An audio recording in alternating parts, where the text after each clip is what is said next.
ವಿಶ್ವವಿದ್ಯಾಲಯಗಳಲ್ಲಿ ಪ್ರಾಧ್ಯಾಪಕರೆಲ್ಲ ಹೆಣಗಾಡ್ತಿರ್ತಾರೆ. ವಿಶೇಷ ಉಪನ್ಯಾಸ ಐತಪ್ಪ, ದೆಲ್ಲಿಯಾಗಿಂದ ಬಂದಾರ, ಯಾರೂ ಹೋಗಬಾಡ್ರಿ ಅಂತ ಇದ್ದ 10 ಹುಡುಗರನ್ನ ಹಿಡಿದು ಕುಂಡ್ರಿಸೋದ್ರೊಳಗನೆ ಸುಸ್ತಾಗಿ ಹೋಗಿರ್ತಾರೆ. ಆದರೆ ಸಿದ್ಧಾರೂಢ ಸ್ವಾಮಿಯ ಈ ವಿಶ್ವವಿದ್ಯಾಲಯದಲ್ಲಿ ಚಿದ್ಘನಾನಂದ ಭಾರತಿ ಸ್ವಾಮಿಗಳೆಂಬ ಕುಲಪತಿಗಳು ಎಷ್ಟು ಜನ ವಿದ್ಯಾರ್ಥಿಗಳನ್ನು ಮಂತ್ರಮುಗ್ಧವಾಗಿ ಕೂಡಿಸ್ಯಾರಂದರೆ, ಇದು ಅಧ್ಯಾತ್ಮಕ್ಕೆ ಗುರುಗಳಿಗೆ ಇರುವಂಥ ದಿವ್ಯ ಶಕ್ತಿ. ಯಾವ ವಿಶ್ವವಿದ್ಯಾಲಯಗಳು ಇಷ್ಟು ಶಿಸ್ತನ್ನು ಕಲಿಸಲಿಕ್ಕೆ ಸಾಧ್ಯ ಇಲ್ಲ. ಇದನ್ನು ನೋಡಿದ್ರೇ ಆನಂದ ಅನ್ನಿಸ್ತದೆ. ಶಿವಾಜಿ ಮಹಾರಾಜನಿಗೊಂದು ಕನಸಿತ್ತು, ಭವ್ಯ ಭಾರತದ ಇತಿಹಾಸದಲ್ಲಿ ನನ್ನ ಧರ್ಮಧ್ವಜ ಎತ್ತರದಲ್ಲಿ ಯಾವಾಗಲೂ ಹಾರುವುದನ್ನು ನಾನು ನೋಡಬೇಕು ಅನ್ನುವಂಥ ಇಚ್ಛೆ. ಪೂಜ್ಯರು ಆರಂಭದಲ್ಲಿ ಅದನ್ನು ಸ್ಮರಿಸಿದರು. ನನ್ನ ಮನಸ್ಸಿನೊಳಗೆ ಅದೇ ಇಚ್ಛೆ ಇತ್ತು. ನನ್ನ ಧರ್ಮಧ್ವಜ ರಾಷ್ಟ್ರವನ್ನು ಒಂದೆಡೆಗೆ ಕೂಡಿಸುವಂಥ ಭಾವೈಕ್ಯತೆಯ ಈ ಧ್ವಜ ಜೋಡುಕುರಳಿಯ ಮಠದಲ್ಲಿ ನೆತ್ತರಕ್ಕೆ ಹಾರುತ್ತಿರುವುದನ್ನು ನೋಡಿದಾಗ ನಮ್ಮೆಲ್ಲ ಋಷಿಗಳು ಕಂಡಂಥ ಕನಸು ಅದು ಜೋಡುಕುರಳಿಯಲ್ಲಿ ಸಾಕಾರಗೊಂಡಿದೆ ಅನ್ನುವಂಥ ಭಾವಪರವಶನಾಗ್ತಾ ಇದೆ. ನಾವೆಲ್ಲರೂ ತಳುವುದೇ ಮಾಳ್ಪುದಾವುದು ಭವಹರಣ. ತಡಮಾಡದೇನೆ ಇಮ್ಮಿಡಿಯೇಟ್ಲಿ ಹಂಚಿನ ಮೇಲೆ ಕೈ ಇಟ್ಟಿವಿ ಅಂದರೆ ಎಷ್ಟೊತ್ತಿಗೆ ತಕ್ಕೊಂತೀವಿ? ಕಾದೈತದು. ಕಾದ ಹಂಚು ಸುಮ್ಮನೆ ನೀವೇನೋ ರೊಟ್ಟಿ ಮಾಡಾಕತ್ತೀರಿ, ಮಾಡುವಾಗ ಹಿಂಗೆ ಹಾಕಾಕತ್ತೀರಿ, ಕಾದ ಹಂಚಿಗೆ ಕೈ ಬಡಿತು ಅಂದ್ರೆ ಎಷ್ಟು ಇಮ್ಮಿಡಿಯೇಟಾಗಿ ನೀವು ಕೈಯನ್ನು ಹಿಂದಕ್ಕೆ ತಕ್ಕೊಂತೀರಿ. ನಡೆದು ಹೋಗುವಾಗ ಕಾಲಿಗೆ ಮುಳ್ಳು ನಟ್ಟಿತು ಅಂದ್ರೆ ಕಾಲನ್ನು ಎಷ್ಟು ಬೇಗ ನೀವು ಹಿಂದಕ್ಕೆ ತಕ್ಕೊಂತೀರಲ್ಲ. ಸಮಯ ಇಲ್ಲ. ನಟ್ಟ ಮುಳ್ಳು ಕಾಲನ್ನು ಹಿಂದಕ್ಕೆ ಹೆಂಗೆ ತಕ್ಕೊಂತೀವಿ, ಹಂಚಿನಿಂದ ಕೈಯನ್ನು ಹೆಂಗೆ ಹಿಂದಕ್ಕೆ ತಕ್ಕೊಂತೀವಿ, ಹಾಗೆ ಮನುಷ್ಯ ಜನ್ಮಕ್ಕೆ ನಾವು ಬಂದಿವಿ ಅಂದ ಬಳಿಕ ತಡ ಮಾಡದೇ ಮೊಟ್ಟ ಮೊದಲು ನಾವು ಮಾಡಬೇಕಾಗಿರುವಂಥ ಕೆಲಸ ಏನು? ಜನನ ಮರಣದ ರಹಸ್ಯವನ್ನು ಅರಿತು ಸದ್ಗುರುನಾಥನಿಗೆ ಶರಣಾಗತನಾಗಿ ಈ ಜನ್ಮದಲ್ಲಿ ಮುಕ್ತನಾಗಬೇಕೆಂಬ ಅಪೇಕ್ಷೆಯಿಂದ ನಾವು ಗುರುಗಳಿಗೆ ಶರಣಾಗತರಾಗಬೇಕು. ಮಾಡಬೇಕಾಗಿರುವ ಮೊದಲನೇ ಕೆಲಸ ಇದು ಅಂತಾರೆ ನಿಜಗುಣ ಯೋಗಿಗಳು. ನಾವು ತಿಳ್ಕೊಂಡೀವಿ, ಅಂಗಂ ಗಲಿತಂ ಬಲಿತಂ ಮುಂಡಂ ದಶನ ವಿಹೀನಂ ಜಾತಂ ತುಂಡಂ ವೃದ್ಧೋಯಾತಿ ಗೃಹೀತ್ವಾ ದಂಡಂ ತದಪಿನ ಮುಂಚತಿ ಆಶಾಪಿಂಡಂ. ಅಧ್ಯಾತ್ಮ ಮಾಡೋದಕ್ಕೆ ಟೈಮ್ ಐತ್ರಿ, ಈಗಲ್ಲ ಅಂತ ಬಹಳಷ್ಟು ಜನ ಹೇಳ್ತಿರ್ತಾರೆ. ಕಟ್ಟಿ ಕೂತವರು ಯಾರ ವಯಸ್ಕರು ಅಧ್ಯಾತ್ಮದ ಕಡೆಗೆ ವಾಲಿ ಅವರು ಪರಮಾತ್ಮನ ಚಿಂತನ ಧ್ಯಾನಗಳಲ್ಲಿ ಹೊರಟಿದ್ರು ಅಂದ್ರೆ ಅನೇಕ ಜನ ಕಟ್ಟಿ ಕೂತು ಮಾತಾಡ್ತಿರ್ತಾರೆ, ಈಗಲ್ಲೋ ತಮ್ಮ ಟೈಮಲ್ಲಿ ಹೋಗೋದು, ಮುಂದೈತಿ ಅವಾಗ ಹೋಗುವಂತ್ರಿ ಅಂತ. ತಾರುಣ್ಯಾವಸ್ಥೆಯೊಳಗಿರುವಂಥವರು ಭವಹರಣಕ್ಕಾಗಿ ಮುಖ ಮಾಡಿ ಸದ್ಗುರುಗಳ ಕಡೆಗೆ ಹೊರಟಾಗ ಯಾರು ಅವರನ್ನು ತಡಿತಾರಲ್ಲ ಅವರು ಬುದ್ಧಿಗೀಡಿ ಅದಾರ ಅಂತ ನಾವು ಮೊದಲು ತಿಳ್ಕೋಬೇಕು. ವಯಸ್ಸು ಮುಂದೆ ಬರ್ತೈತಿ ಅಂತಲ್ಲಪ್ಪ, ಅಲ್ಲಿವರೆಗೂ ಬದುಕ್ತೀನಿ ಅಂತ ಗ್ಯಾರಂಟಿ ಯಾರು ಕೊಡೋರದಾರ? ಮಿಕ್ಸರ್ ತೊಗೊಂಡ್ರೆ ಗ್ಯಾರಂಟಿ ಕೊಡ್ತಾರೆ, ಮೊಬೈಲ್ ತೊಗೊಂಡ್ರೆ ಗ್ಯಾರಂಟಿ ಕೊಡ್ತಾರೆ, ಉಳಿದಿದ್ದಕ್ಕೆ ಗ್ಯಾರಂಟಿ ವಾರಂಟಿ ಅನ್ನೋದೈತಿ. ಆದರೆ ಮನುಷ್ಯನ ಜೀವನಕ್ಕೆ ಗ್ಯಾರಂಟಿ ವಾರಂಟಿ ಅನ್ನೋದಿಲ್ಲ. ನಾಳೆ ನಾಡ್ದನ ಇರ್ತೀನೋ ಇಲ್ಲೋ ಗೊತ್ತಿಲ್ಲ, ಇವತ್ತನ ನಾನು ಚಿದ್ಘನಾನಂದ ಸ್ವಾಮಿಗಳಿಗೆ ಶರಣಾಗತನಾಗಿ ಈ ಭವದ ನಾಶವನ್ನು ಮಾಡ್ಕೊಳ್ತೀನಿ ಅಂತ ಯಾರು ಧಾವಿಸಿ ಓಡಿ ಬರ್ತಾರಲ್ಲ ಅವರು ಮುಕ್ತರಾಗಲಿಕ್ಕೆ ಸಾಧ್ಯ. ಅದು ಲಕ್ಷ್ಯದಲ್ಲಿರಲಿ. ಒಬ್ಬ ಸೂಫಿ ಹೀಗೆ ಮಲಗಿದ್ದ, ಅವನಿಗೊಂದು ಕನಸು ಬಿತ್ತು. ಕನಸಿನಲ್ಲಿ ಗಾಬರಿ ಆಗಿಬಿಟ್ಟ. ಕನಸಿನೊಳಗೆ ಅವನಿಗೆ ಅಲ್ಲೋಲ ಕಲ್ಲೋಲ. ಕಾರಣ ಏನು ಅಂದರೆ ನಿತ್ಯದಲ್ಲಿ ನಮಾಜ್. ಎಷ್ಟು ಸಾರಿ ಅವನು ಹಜ್ ಯಾತ್ರೆ ಮಾಡಿದಾನ ಗೊತ್ತಿಲ್ಲ, ಬದುಕನ್ನೆಲ್ಲ ಅದರೊಳಗನ ಕಳೆದಾನ. ಹಾಗಿದ್ದು ಆ ಸೂಫಿಗೆ ಕನಸಿನಲ್ಲಿ ಏನಾಯಿತು ಅಂದರೆ, ನಿಂತಿದ್ದ 4 ದಾರಿಗಳು, ಕಣ್ಣ ಮುಂದೆ 4 ದಾರಿಗಳು. ಒಂದು ಮೋಕ್ಷದ ದಾರಿ, ಮತ್ತೊಂದು ಸ್ವರ್ಗದ ದಾರಿ, ಮತ್ತೊಂದು ಭೂಮಿಯ ದಾರಿ, ಮತ್ತೊಂದು ನರಕದ ದಾರಿ. ಆ ಎಲ್ಲ ದಾರಿಯೊಳಗೆ ಸ್ವಾಗತ ಮಾಡಕ್ಕೆ ನಿಂತುಕೊಂಡಿದ್ರು. ಮೋಕ್ಷದ ದಾರಿಯೊಳಗೆ ಕೆಲವು ಮಂದಿದ್ರು, ಸ್ವರ್ಗದ ದಾರಿಯೊಳಗೆ ಕೆಲವು ಮಂದಿದ್ರು, ಭೂಮಿಯ ದಾರಿಯೊಳಗೆ ಕೆಲವು ಮಂದಿದ್ರು, ನರಕದ ದಾರಿಯೊಳಗೆ ಕೆಲವು ಮಂದಿದ್ರು. ಇವ ನೋಡ್ಕೋತ ನಿಂತಿದ್ದ, ನರಕದ ದಾರಿಯವರು ಇವನು ಕರೆಯಾಕತ್ತಿದ್ರು. ಅವನಿಗೆ ತಪ್ಪು ಕರೆಯಾಕತ್ತೀರಿ ನೀವಂದ. ನಾನು ನಿತ್ಯದಲ್ಲಿ ಎಲ್ಲವನ್ನು ಮಾಡಿದಂಥವನು, ಪ್ರಾರ್ಥನೆಯನ್ನು ತಪ್ಪಿಸಿಲ್ಲ, ತೀರ್ಥಯಾತ್ರೆಗಳನ್ನು ತಪ್ಪಿಸಿಲ್ಲ, ನಾನು ನರಕಕ್ಕೆ ಭಾಜನನಾಗುವಂಥವಲ್ಲ. ನೀವು ತಪ್ಪು ಮಾಡಿ ನಿಮ್ಮ ಕಡೆಗೆ ಕರೆಯಾಕತ್ತೀರಿ. ನನ್ನ ದಾರಿ ಮೋಕ್ಷದ ಕಡೆಗೆ ಇರಬೇಕು, ಇಲ್ಲ ಸ್ವರ್ಗದ ಕಡೆಗೆ ಇರಬೇಕು ಅಂತ ಸೂಫಿ ಹೇಳುತ್ತಿದ್ದಾಗ ಅವರಂತಾರ, ಇಲ್ಲ, ನರಕದ ಕಡೆಗೇ ನೀನು ಬರಬೇಕು. ಅವಾಗ ಕೇಳ್ತಾನೆ, ಯಾಕಂದರೆ ನೀನು ಪ್ರಾರ್ಥನೆಯನ್ನು ಏನು ಮಾಡಿದೆಯಲ್ಲ, ಪ್ರಾರ್ಥನೆಯನ್ನು ಮಾಡುವಾಗ ನಿನ್ನ ಲಕ್ಷ್ಯ ದೇವನ ಕಡೆಗೆ ಇರ್ತಿದ್ದಿಲ್ಲ. ನಿನ್ನ ಲಕ್ಷ್ಯ ಎಲ್ಲ ನೋಡುವ ಜನರೆಲ್ಲ ನನ್ನನ್ನು ನೋಡಲಿ ಅಂತ ಪ್ರಾರ್ಥನೆಯನ್ನು ಮಾಡ್ತಿದ್ದೆ. ನೀವು ತೀರ್ಥಯಾತ್ರೆಗಳನ್ನು ಮಾಡುವಾಗಲೆಲ್ಲ ನಿನ್ನ ದೇವನ ಕಡೆಗೆ ನಿನ್ನ ಲಕ್ಷ್ಯ ಇರ್ತಿದ್ದಿಲ್ಲ. ತೀರ್ಥಯಾತ್ರೆಯಲ್ಲಿ ಎಲ್ಲರೂ ನನ್ನನ್ನು ಪ್ರಶಂಸೆ ಮಾಡಬೇಕು ಅನ್ನೋದರ ಕಡೆಗೆ ನಿನ್ನ ಲಕ್ಷ್ಯ ಇರ್ತಿತ್ತು. ನೀನು ಬದುಕಿನುದ್ದಕ್ಕೂ ಯಾತ್ರೆ ಮಾಡಿದ್ದು ಕರೆ, ಜಪ ಮಾಡಿದ್ದು ಕರೆ, ಅದರ ಲಕ್ಷ್ಯ ಎಲ್ಲ ನಿಂದು ನನ್ನ ಕಡೆಗೆ, ಪರಮಾತ್ಮನ ಕಡೆಗೆ ಇರಬೇಕಾದದ್ದು ಪ್ರಪಂಚದ ಕಡೆಗೆ ಮುಖ ಮಾಡಿತ್ತು. ಅದಕ್ಕೆ ನಿನಗೆ ನರಕವೇ ಪ್ರಾಪ್ತಿಯಾಗ್ತದೆ ಅಂತ ಹೆಂಗೆ ನರಕದ ಕಡೆಗೆ ಅವನ ಸ್ವಾಗತ ಮಾಡುವಾಗ ತಟ್ಟನ ಎಚ್ಚರ ಆಯ್ತು ಅವನಿಗೆ. ಆಗಿದ್ದೆಲ್ಲ ಕನಸಿನಲ್ಲಿ. ಅಂದಿನಿಂದ ಅವ ನಿಶ್ಚಯ ಮಾಡಿದ, ನಾನೇನು ಮಾಡಿದ್ರೆ ಅದನ್ನು ಗೌಪ್ಯವಾಗಿ ಅಂತರಂಗದಲ್ಲಿ ಇಡೀ ತನ್ನ ಬದುಕನ್ನೇ ಅಧ್ಯಾತ್ಮ ಚಿಂತನೆಯಲ್ಲಿ ತತ್ಪರನಾಗಿ ಅಂತರ್ಮುಖಿಯಾಗಿ ಧ್ಯಾನಸ್ಥನಾಗಿ ಆತ ಕುಳಿತುಕೊಂಡು ಬಿಟ್ಟ ಅನ್ನುವ ಸೂಫಿಯ ಕಥೆಯನ್ನು ಕೇಳುತ್ತೇವೆ. ಈ ಕಥೆಯನ್ನು ನಿಮಗೆ ಯಾಕೆ ಹೇಳೋದಂದರೆ, ನೀವು ಜೋಡಕುರಳಿಯವರು ಎಷ್ಟು ದೊಡ್ಡವರು ಅಂದ್ರೆ, ಯಾರೋ ನಮ್ಮನ್ನು ನೋಡ್ತಾರ, ಎಲ್ಲೋ ನಮ್ಮನ್ನು ಸನ್ಮಾನ ಮಾಡ್ತಾರಂತ ನೀವು ಯಾರೂ ಕೈಲಾಸ ಮಂಟಪಕ್ಕೆ ದಾನ ಕೊಟ್ಟಿಲ್ಲ. ಸಿದ್ಧಾರೂಢಜ್ಜನ ಪ್ರೇಮದ ಮೇಲೆ ನೀವು ದಾನ ನೀಡಿರಿ. ಗೌಪ್ಯವಾಗಿ ನೀವು ಮಾಡಿದ ದಾನದ ಪುಣ್ಯದ ಫಲವೇ ಜೋಡಕುರಳಿಯ ಕೈಲಾಸ ಮಂಟಪ ಅನ್ನೋದನ್ನು ನಾವು ನೆನಪಿಸ್ಕೊಳ್ಬೇಕು. ನಿಮಗೆ ಯಾರು ಪ್ರಶಸ್ತಿ ಕೊಡಕತ್ತಿಲ್ಲ, ಯಾರು ನಿಮ್ಮನ್ನು ಅವರು ಕರೆಯುವುದನ್ನು ನೋಡಿದರೆ ನನಗೆ ಗಾಬರಿ ಆಯಿತು. ಯಾರ್ಯಾರು ಕೊಟ್ಟಿರಿ ಸುಮ್ಮನೆ ಎದ್ದು ಬರ್ರಿ ಅಂದ್ರೆ ಯಾರು ಹೆಸರಿನ ಅಪೇಕ್ಷೆ ಇಲ್ಲ. ಸಣ್ಣ ಸಣ್ಣ ಮಕ್ಕಳ ನೀವು ಕಳಿಸಿಕೊಡೋದು ನೋಡಿದರೆ ಕೊಟ್ಟದ್ದು ನಮಗೇನು ಭಾವದೊಳಗೆ ಸಹಿತ ಇರಬಾರ್ದು ಅಂತ ಏನು ನೀವು ಮನಸ್ಸಿನೊಳಗೆ ಸಂಕಲ್ಪ ಮಾಡಿರಿ. ನಿಜವಾಗಿಯೂ ನೀವು ಅಧ್ಯಾತ್ಮ ಜೀವಿಗಳೇ ಇದ್ದೀರಿ ಅನ್ನುವುದಕ್ಕೆ ಇಷ್ಟೊತ್ತನ ಕುಂತ್ಕೊಂಡಿದ್ದೊಂದು, ನೀವು ಕೊಟ್ಟ ದಾನವೊಂದು ಇದೇ ಸಾಕ್ಷಿಯಾಗಿ ನಿಂತುಕೊಂಡಿದೆ ಅನ್ನೋದನ್ನು ಈ ಪ್ರಸಂಗದಲ್ಲಿ ನೆನೆದು.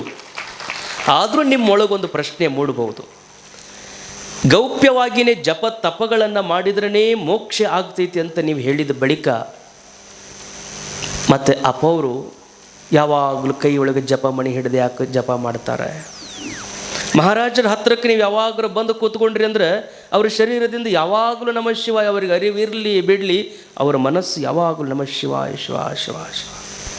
ಈಗಲ್ಲ, ಎಷ್ಟೋ ವರ್ಷಗಳಾಯಿತು. ಯಾಕೆ ಇವರೆಲ್ಲ ಮಾಡ್ತಾರೆ? ಅವರ ಸಲುವಾಗಿ ಅಂತ ಯಾವುದೂ ಇಲ್ಲ, ನಿಮ್ಗೆ ಲಕ್ಷ್ಯದಲ್ಲಿರಲಿ. ಯದ್ಯದಾ ಚರತಿ ಶ್ರೇಷ್ಠ ತತ್ತದೇವೇ ತರೋ ಜನಾ ಸ ಯತ್ ಪ್ರಮಾಣಂ ಕುರುತೆ ಲೋಕಸ್ತದನು ವರ್ತತೆ.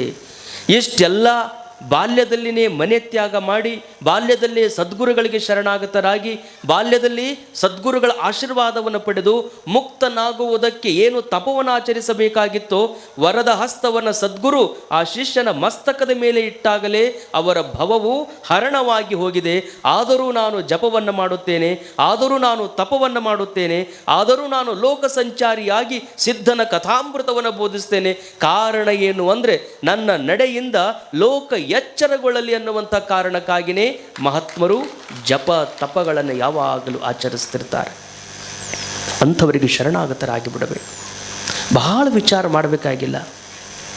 ತರ್ಕದ ಕೈಯಾಗಿ ಯಾವಾಗಲೂ ನಾವು ಶರಣಾಗತರಾಗಬಾರ್ದು, ಶ್ರದ್ಧತರಾಗಬೇಕು. ಸಮುದ್ರ ದಂಡಿಯೊಳಗೆ ನಿಂತುಕೊಂಡಿದ್ದವ, ನದಿಯ ದಂಡಿಯೊಳಗೆ, ನದಿಯ ದಂಡೆಗೆ ನಿಂತುಕೊಂಡಿದ್ದ. ಎದುರ ಸಲುವಾಗಿ ಈಜಾಡಬೇಕು ಅಂತ. ಈಜ್ಬೇಕು ಅಂತ ನದಿ ದಂಡ್ಯಾಗ ನಿಂತ್ಕೊಂಡು ಎಷ್ಟು ವರ್ಷ ನಿಂತರ ಅವನಿಗೆ ಈಜು ಬಂದಿತ್ತು. ಅವನದು ಒಂದ ಸಂಕಲ್ಪ ಅದ, ಏನು? ನೀರಾಗ ಬಿದ್ದರೆ ಸಾಯ್ತೀನಿ, ಈಜು ಬರಲಾರ್ದ ನೀರಿಗೆ ಹೆಂಗೆ ಇಳಿಯೋದು ಅಂತ ಚಿಂತೆ ಮಾಡ್ಕೋತ ನಿಂತಾನ. ಈಜು ಬರಲಾರ್ದ ನೀರಿಗೆ ಹೆಂಗೆ ಇಳಿಯೋದು, ಮತ್ತು ನೀರಿಗೆ ಇಳಿಲಾರ್ದ ಈಜು ಹೆಂಗೆ ಬರ್ತೈತಿ ಇವನಿಗೆ?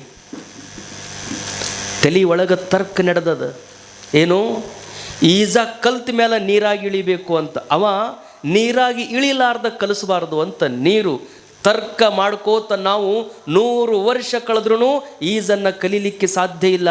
ತರ್ಕ ಮಾಡುವುದಕ್ಕಿಂತಲೂ ಶ್ರದ್ಧೆಯಿಂದ ಗಂಗೆಯೊಳಗೆ ಪ್ರವೇಶ ಮಾಡಿಬಿಡ್ರಿ. ಆ ಗಂಗೆನೇ 1 ಸಾರಿ 2 ಸಾರಿ ತಪ್ಪಾಗಿ ನೀವು ಕೈಕಾಲುಗಳನ್ನು ಬಡಿದ್ರು 4 ಸರಿ ಕೈಕಾಲು ಬಡಿಯೋದ್ರೊಳಗಾಗಿನೇ ಸ್ವಾನುಭವಕ್ಕೆ ಬರ್ತದೆ. ಹೆಂಗೆ ಬಡಿದ್ರೇ ನಾನು ತೇಲುತ್ತೀನಿ, ಹೆಂಗೆ ಬಡಿದ್ರೇ ನಾನು ಮುಳುಗ್ತೀನಿ ಅಂತ ನಿನ್ನ ಅನುಭವಕ್ಕೆ ಬಂದ ಬಳಿಕ ಹೆಂಗೆ ನೀನು ಒಂದು ಈಜುಪಟುವಾಗಿ ಪರಿವರ್ತನೆಯಾಗ್ತೀವಿಯೋ ಹಾಗೆ ಶ್ರದ್ಧೆಯಿಂದ ಒಮ್ಮೆ ಸದ್ಗುರುನಾಥನಿಗೆ ಶರಣಾಗತನಾಗಿ ಬಿಡು. ಆತನ ಮಾರ್ಗದರ್ಶನದಲ್ಲಿ ನೀನು ಅಧ್ಯಾತ್ಮ ಮೇರು ಶಿಖರವನ್ನೇ ಏರುವಂಥ ದಿವ್ಯ ಶಕ್ತಿ ನಿನಗೆ ಪ್ರಾಪ್ತವಾಗಿ ಬಿಡುತ್ತದೆ. ಮನಸ್ಸಿನ ತರ್ಕಕ್ಕೆ ನೀನು ಶರಣಾಗತನಾಗಬೇಡ, ಹೃದಯದೊಳಗಿರುವ ಶ್ರದ್ಧೆಗೆ ನೀನು ಶರಣಾಗತನಾಗಿಬಿಡು. ಮನಸ್ಸು ಬಹಳ ವಿಚಿತ್ರ, ಅಷ್ಟು ಸುಲಭವಾಗಿ ಅದು ಗುರುಗಳ ಹತ್ತಿರಕ್ಕೆ ಹೋಗಿ ಕೊಡೋದಿಲ್ಲ. ಅದು ಮೊದಲ ವಿಚಾರ ಮಾಡಕ್ಕೆ ಹಚ್ತದೆ, ಭಾಳ ಚಿಂತೆ ಮಾಡಕ್ಕೆ ಹಚ್ತದೆ. ಈಗ ಹೋದೆ ಅಂದ್ರೆ ನಿನ್ನ ಮನೆ ಗತಿ ಹೆಂಗೆ, ಈಗ ಹೋದೆ ಅಂದ್ರೆ ಮಕ್ಕಳ ಗತಿ ಹೆಂಗೆ, ಈಗ ಹೋದೆ ಅಂದ್ರೆ ಇಡೀ ನಿನ್ನ ಆಸ್ತಿಗೆ ಮಾಲಕರಾಗೋದು ಹೆಂಗೆ,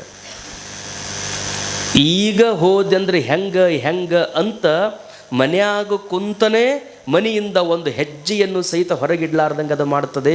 ನಿಮಗೆ ಲಕ್ಷ್ಯದಲ್ಲಿರಲಿ, ನೀವು ಮನೆಯಾಗ ಕುಂತ ಅಷ್ಟೆಲ್ಲ ವಿಚಾರ ಮಾಡಕತ್ತೀರಂದ್ರೆ ಅಪ್ಪುಗಳ ಬಿಟ್ಟು ಎಲ್ಲರೂ ಮಠಕ್ಕೆ ಬಂದು ಬಿಡೋಣನ್ರಿ ಅಂತ ನೀವು ವಿಚಾರ ಮಾಡಬೇಡ್ರಿ. ನೀವೆಲ್ಲರೂ ದಿವಸ ಬಿಟ್ಟು ಮನೆ ಬಿಟ್ಟು ಮಠಕ್ಕೆ ಬಂದು ಕೂತ್ರಿ ಅಂದ್ರೆ ನಿಮ್ಮನ್ನು ಜೋಪಾನ ಮಾಡಿದ್ರಾಗ ನಮಗೆ BP ಶುಗರ್ ಬರ್ತಾವೆ.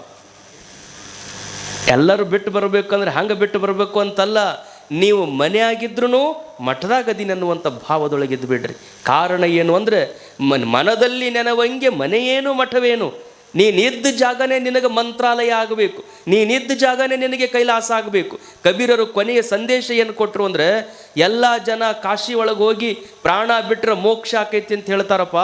ನಾನು ಜೀವನ ಪೂರ್ತಿ ಕಾಶಿಯಾಗನದೀನಿ, ಇನ್ನೇನು ನನ್ನ ಪ್ರಾಣ ಹೋಗೋದೈತಿ, ನನ್ನ ಊರಿಗೆ ಕರ್ಕೊಂಡು ಹೋಗ್ರಿ ಅಂದ್ರಂಥವ್ರು. ನನ್ನ ಹುಟ್ಟೂರಿಗೆ ಕರ್ಕೊಂಡು ಹೋಗ್ರಿ. ಎಲ್ಲರೂ ಅಂದ್ರಿ, ಅಲ್ರಿ ಹುಟ್ಟೂರಾಗಿಂದ ಬಂದು ಎಲ್ಲರೂ ಕಾಶಿಯಾಗ ಪ್ರಾಣ ಬಿಡ್ತಾರೆ, ನೀವು ಕಾಶಿಯಾಗಿದ್ದವ್ರು ಸಾಯೋ ಮುಂದೆ ಊರಿಗೆ ಹೋಗಿ ನಿಂತಿರಲ್ಲ, ಮೋಹದೊಳಗೆ ಬಂಧಿತರಾಗಿರೇನು ಅಂತ ಕೇಳಿದಾಗ ಕಬೀರರು ಹೇಳಿದರು, ಇಲ್ಲಪ್ಪ, ಕಾಶಿಯೊಳಗೆ ಜೀವನ ಪರ್ಯಂತರವಾಗಿ ನಾನು ಇದ್ರೂ ಮನಸ್ಸು ಊರಾಗಿತ್ತು ಅಂದ್ರೆ ಕಾಶಿಯಾಗಿದ್ದರು ನನಗೆ ಮೋಕ್ಷ ಆಗೋದಿಲ್ಲಪ್ಪ. ನನ್ನ ಶರೀರ ಊರಾಗಿದ್ದು ಮನಸ್ಸು ಕಾಶಿಯೊಳಗಿತ್ತು ಅಂದ್ರೆ ನಾನು ಮುಕ್ತನಾಗಿ ಬಿಡ್ತೀನಿ ಅಂತ ಕಬೀರರು ಹೇಳಿದ ಹಾಗೆ ನೀವು ಮನೆಯಾಗಿದ್ರೂ ಮನಸ್ಸನ್ನು ಸದ್ಗುರುನಾಥನಿಗೆ ಶರಣಾಗತ ಮಾಡಿಬಿಡ್ರಿ.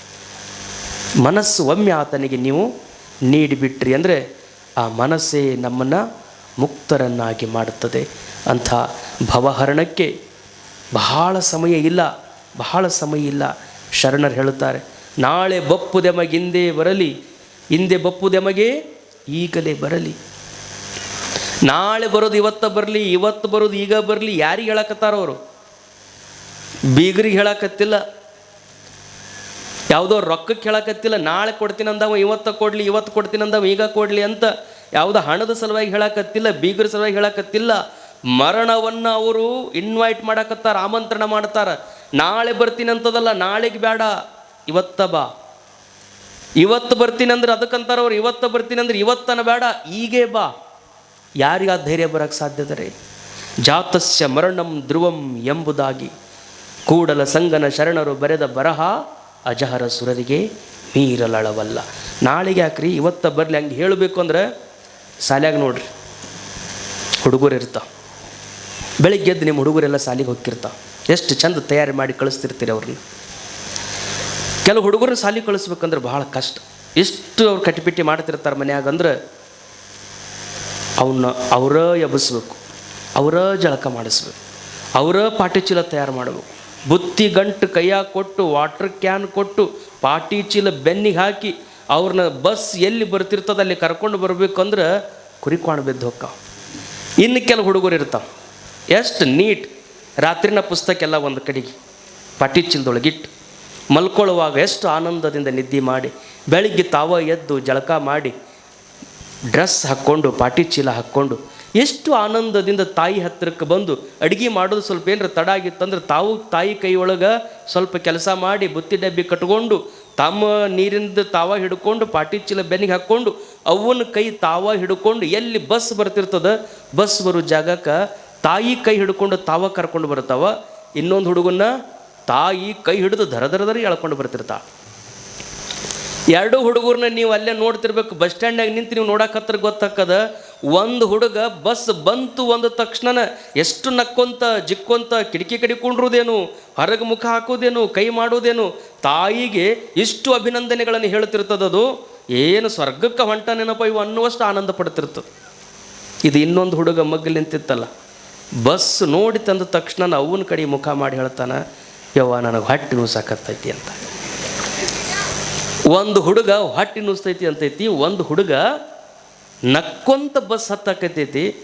ಯಾವ ಹುಡುಗರ ಕತಿ ನಮ್ಮ ಮುಂದೆ ಯಾಕೆ ಹೇಳಕತ್ತೀರಿ ಅಂದ್ರೆ ಆ ಹುಡುಗರದಲ್ಲ ಕತಿ, ಇದು ನಮ್ಮದು ನಿಮ್ಮದು.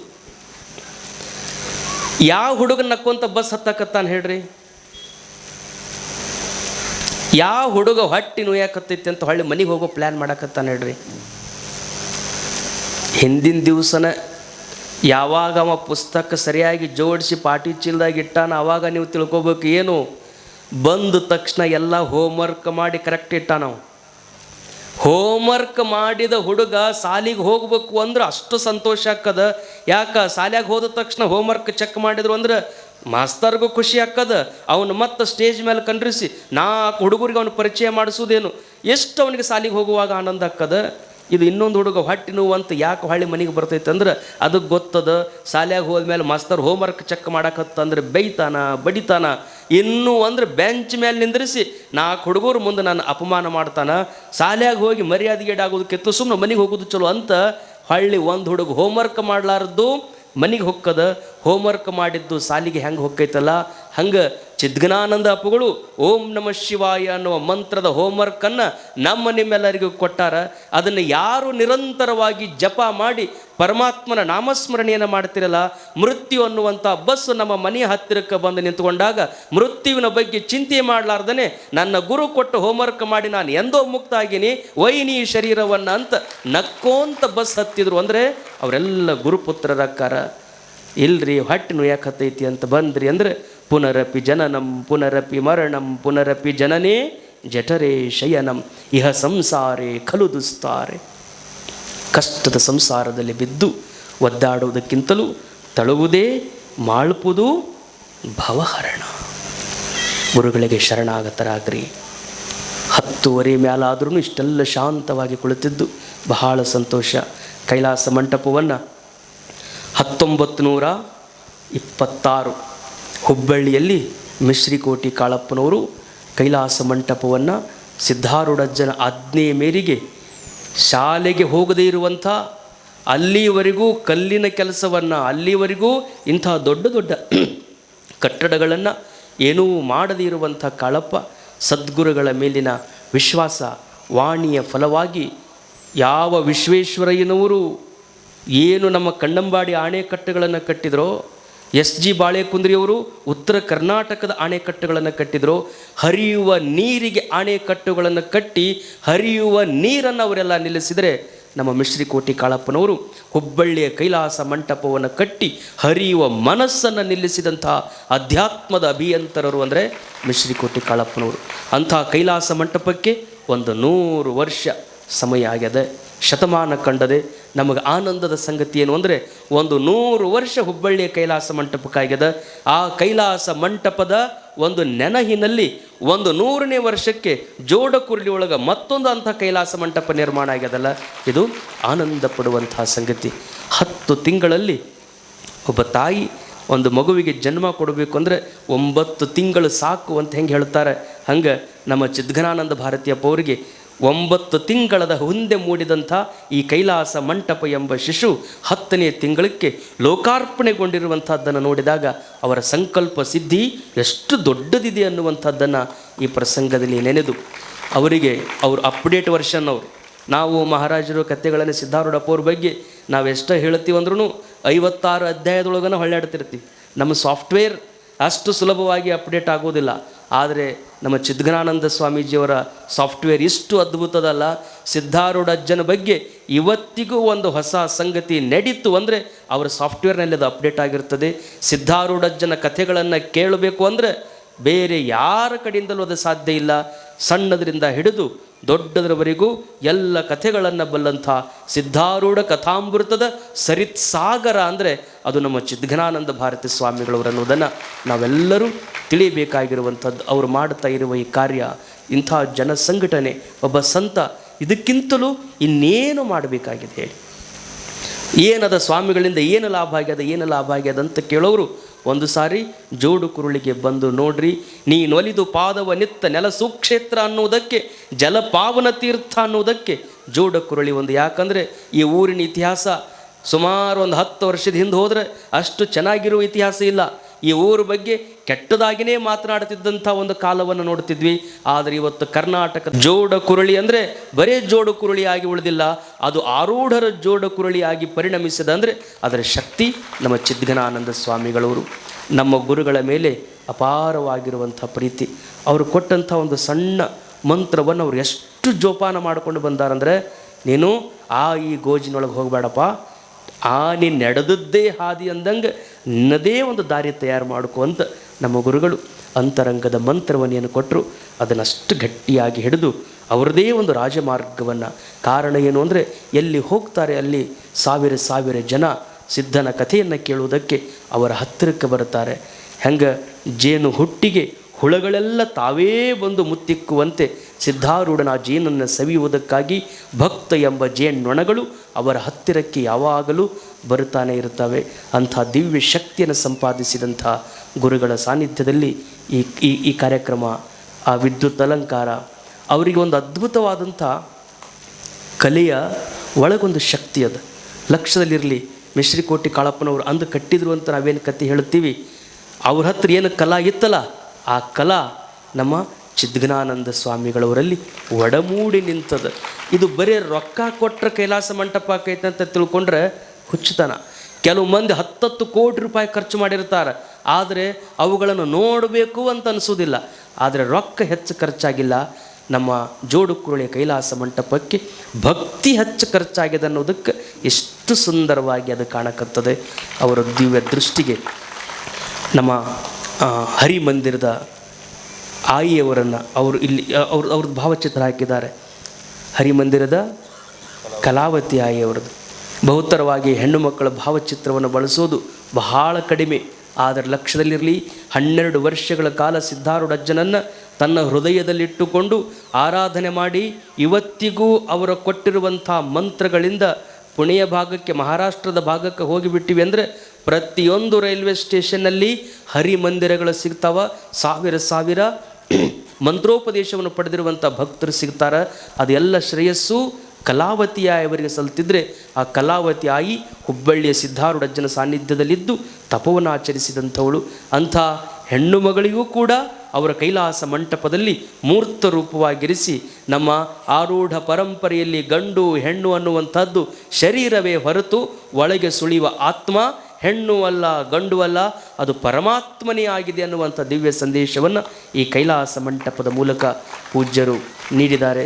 ಅಂಥ ಪೂಜ್ಯಪಾದರ ಸ್ಮರಣೆ ಬಹಳ ದೊಡ್ಡದು. ಅವರ ಶಕ್ತಿ ಹೀಗೆ ನೂರ್ಮಡಿಯಾಗಿ ಬೆಳಗಲಿ.